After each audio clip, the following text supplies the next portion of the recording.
खट्टर सरकार जानबूझ के पंचायत के चुनाव से भाग रही है। 2021 के अंदर पंचायत के चुनाव हो जाने चाहिए थे।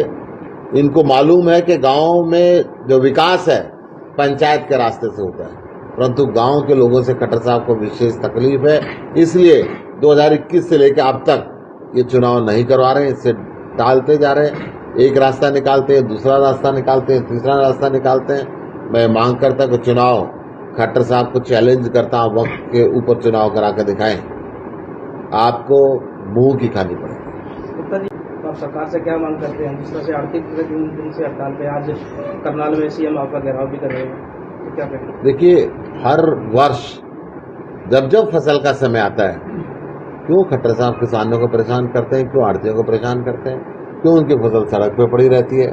जब आड़ती खरीदने के लिए तैयार है, किसान बेचने के लिए तैयार है, तो खट्टर साहब नए नए कानून क्यों बनाते हैं? पूरा देश के अंदर मंडियों में बिक्री होती है, परंतु हरियाणा में हर साल नए कानून बनते हैं। हरियाणा सरकार ने तो इन मंडियों को बंद करने की पूरी तैयारी कर ली थी, केंद्र सरकार ने इसका साथ दिया था। ये तो किसान है जो धरने पर बैठे, नरेंद्र मोदी जी को माफी मांग के तीनों काले कानून वापस लेने पड़े और ये मंडियां बची और किसान बचे, नहीं तो अडानी के हाथों सब कुछ बेच दिया। अभी चुनाव का जिक्र किया आपने, 2000 चुनाव में क्या आपकी पार्टी अकेले लड़ेगी या किसी गठबंधन के साथ? आम आदमी पार्टी का गठबंधन इस देश के 130 करोड़ लोगों से है। किसी राजनीतिक पार्टी से हमारा गठबंधन नहीं है। हमारा गठबंधन इस देश को विकसित करने के लिए है, सत्ता का गठबंधन नहीं है। हमारा गठबंधन इस देश को शिक्षित करने के लिए है, बेरोजगार करने के लिए, स्वस्थ करने के लिए है, और वो 130 करोड़ लोगों से। अभी आपने बताया कि स्कूलों को बचाने के लिए आम आदमी पार्टी जो है लगातार प्रदर्शन भी कर रही है। रोहतक में 2 दिन पहले एक मामला सामने आया जहां पर एक प्रोटेस्ट के दौरान जो है वहां बाहर डांसरों को वहां नचाया गया, अश्लील डांस किया गया। कोई अश्लील डांस हुआ तो उसकी वो गलत है, ऐसा नहीं होना चाहिए। परंतु गांव के लोग जब भी धरना करते हैं, प्रदर्शन करते हैं, कहीं ना कहीं मनोरंजन के विषय पे ऐसे कार्यक्रम किए जाते हैं, परंतु स्कूलों के सामने ऐसे कार्यक्रम होना गलत है। क्या जिन्होंने आयोजक थे कार्रवाई उनकी पार्टी की तरफ से? मुझे जानकारी लेनी पड़ेगी कि वो गांव की तरफ से किया गया, आयोजक की तरफ से किया गया, कौन आयोजक था, उसके बाद चीज आगे बढ़ेगी। विपक्ष लगातार आरोप ये भी लगा रहा है कि आम आदमी पार्टी एसवाईएल को लेकर दोहरी नीति अपना रही है। देखिए, नीति दोहरी या चोरी की बात नहीं है, ये सिर्फ मुद्दे बनाते हैं, काम नहीं करते हैं, और हम काम करते हैं। एसवाईएल मुद्दा नहीं है, मुद्दा पानी। हरियाणा को पानी चाहिए, पंजाब को भी पानी चाहिए, दिल्ली को भी पानी चाहिए, राजस्थान को भी पानी चाहिए, हिमाचल को भी पानी चाहिए, गुजरात को भी चाहिए, सबको चाहिए। पानी केंद्र सरकार का काम है, पानी का बंटवारा उचित करना। अंतर्राष्ट्रीय संधि के अनुसार हमारा 60% पानी पाकिस्तान में बह के जा रहा है। आज तक उन्होंने रोकने की कोशिश नहीं की। एक तरफ हमारे यहाँ बाढ़ आई रहती है नदियों में, और दूसरी तरफ सूखा पड़ा रहता है। नदियों का एकीकरण की कोशिश नहीं की। कैसे हर राज्य को पानी मिले, ये प्रधानमंत्री जी का काम है, उसको निश्चित करना। प्रधानमंत्री जी को अगर नहीं पता है तो अरविंद केजरीवाल जी ने कहा था उनको चाय पे बुला लें, वो फार्मूला दे के आए। पंजाब के मुख्यमंत्री नशे के दौरान एक फ्लाइट से उतारे गए हैं, विपक्ष इसको मुद्दा बना रहा है। विपक्ष को कुछ न कुछ मुद्दा बनाने के लिए चाहिए। वो एयरलाइन अपने स्पष्टीकरण दे चुकी है कि वो फ्लाइट लेट, उनकी फ्लाइट बदलने की वजह से हुई। फ्लाइट लेट इस वजह से नहीं हुई, और ना ही कोई ऐसा मामला था नशे का। इसमें उस विदेश की एयरलाइन ने अपनी क्लैरिफिकेशन भेजी। केंद्रीय एजेंसी की तरफ से जांच की जाएगी सर अब इस मुद्दे पे। किस मुद्दे पे? जो फ्लाइट लेट हुई है। मतलब हमारे देश की केंद्रीय एजेंसियों को विपक्षी नेताओं के यहाँ तो रेड मारने का अधिकार है, बिना किसी कार्य। अब तो विदेशों में भी रेड मारने का उनका अधिकार हो गया। कौन कौन से देश में जाके एजेंसी को अधिकार मिल गया? मुझे कोई अंतर्राष्ट्रीय मंच ने दिया अधिकार? किसने दिया? जब उस एयरलाइन ने स्पष्टीकरण भेज दिया, विदेशों में जाके रेड मारने का केंद्रीय एजेंसियों का हमारा अधिकार नहीं है। गुप्ता जी, दिल्ली में रैन बसेरे बताए जा रहे हैं, लेकिन कल ही एक ट्रक डिवाइडर पे चढ़ के 4 मौत हो गई, इस पे आपका क्या कहना? दिल्ली में रैन बसेरे उचित मात्रा के अंदर बनाए गए, परंतु केंद्र सरकार की जो रोजगार की नीति है, महंगाई है, इसके कारण देश की राजधानी होने के नाते हर रोज हजारों की संख्या में दिल्ली के अंदर प्रवासी व्यक्ति आते हैं और कहीं ना कहीं फुटपाथ के ऊपर ऐसा एक्सीडेंट होना बहुत दुखदाई है, नहीं होना चाहिए।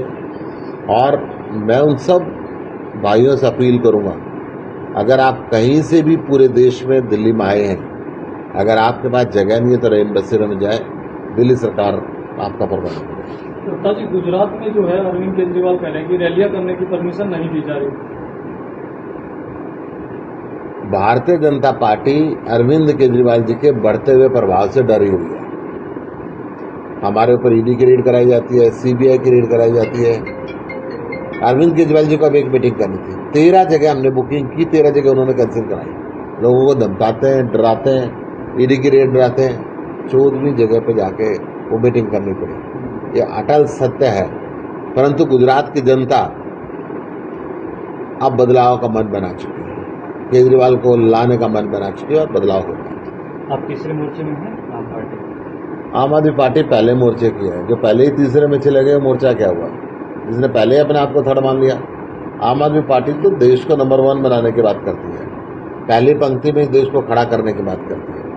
हम किसी पद की लड़ाई नहीं लड़ रहे, हम इस देश को बदलने की लड़ाई लड़ रहे हैं। प्रधानमंत्री पद के लिए लड़ाई लड़ रहे हो और आप कह रहे हो पद के लिए लड़ाई नहीं है। 100% पद की लड़ाई नहीं है। प्रधानमंत्री कौन बनेगा ये देश की जनता ने तय करना है। परंतु हमारा मकसद है देश की व्यवस्था, भ्रष्टाचारी व्यवस्था बदले, दिल्ली की तरह अच्छे स्कूल और कॉलेज बने, अच्छे हॉस्पिटल और मोहल्ला क्लिनिक बने, 24 घंटे फ्री बिजली और पानी मिले, अच्छी लोगों की सेवा हो, भयमुक्त व्यापार, कृषि आधारित उद्योग लगे ताकि किसान तरक्की करें। ये हमारी व्यवस्था है। सर, दिल्ली में शराब की जो नीति थी उसमें कितने घर उजड़े? एक भी घर नहीं उजड़ा था। बहुत वीडियो आई। मैं एक भी घर नहीं उजड़ा, एक भी घर नहीं उजड़ा। दिल्ली में शराब की जितनी दुकानें थी, नई नीति में उससे कम दुकानें खोली गई।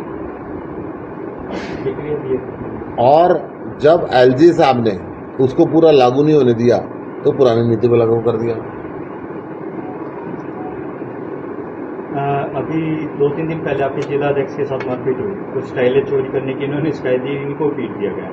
इसमें क्या कहना? ये भारतीय जनता पार्टी का गुंडा राज है। बीजेपी के नेता सोनीपत के अंदर सरकारी सड़क को उखाड़ के अपने घर पे ले जा रहे हैं।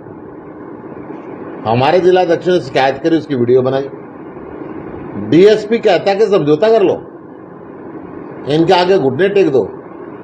और थाने में रिपोर्ट के बाद उनकी इतनी हिम्मत हुई कि घर में जाके हमारे जिला अध्यक्ष की पिटाई करते हैं। और शर्म है सोनीपत पुलिस के ऊपर, शर्म है अनिल विज के ऊपर, शर्म है यहाँ के डीजीपी के ऊपर। फिर धाराएं, मामूली धाराएं लगाते हैं। मैंने खुद ट्वीट किया, अमित शाह को उसमें टैग किया, अनिल विज को टैग किया, डीजीपी हरियाणा को टैग किया, एसएसपी सोनीपत को टैग किया कि क्या गुंडागर्दी हो रही है। उसके बाद भी घर में घुस के अगर हमारे जिला अध्यक्ष की पिटाई करते हैं और ठीक धाराओं का उसके अंदर इस्तेमाल नहीं करते, ये बहुत शर्म की बात है। वक्त आ रहा है, बदलाव हो रहा है। इन अधिकारियों को भी मैं कह रहा हूं, ये चमचागिरी छोड़ दें, कानून के रास्ते पे चलें, नहीं तो वक्त है जनता सब कुछ सिखा दे।